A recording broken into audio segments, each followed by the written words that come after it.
nastavak utakmice. I ide Rafo Štrkljavi i lomi debelog Stanka.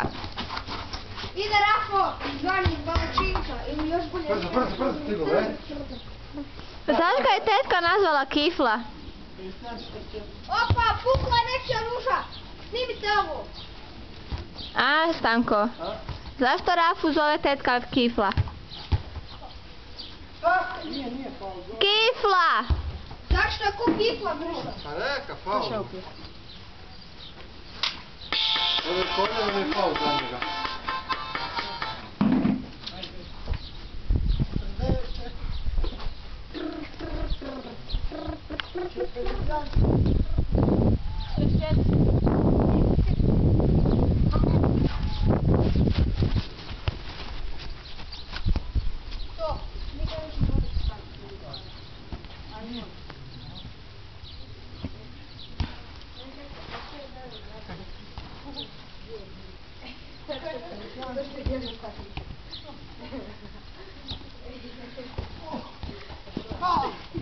Šta je ovo? Vrne me nogu se tvoje žive. Ti si meni da uzem ovo.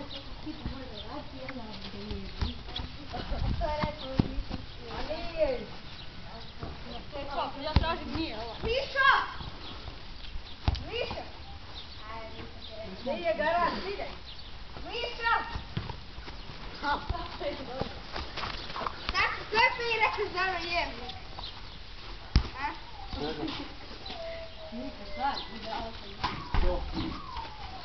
Pred 2:45.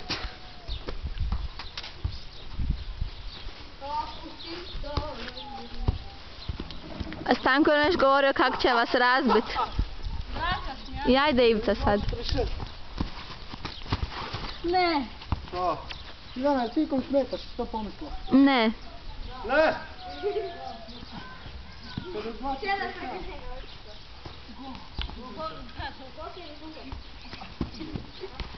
Makni se. Daj, zabi gol kad imaš priliku, vidi. Koliko je rezultat? 52:45. Kao me stalo 45. Ne, 52:47. 7. Dok se igra? Ajde, ovako. Rafo. Ajde se pula. Zabi, nemaš ti kupila, zabi gol. Zabi gol! Zabi gol! Vići zabi gol!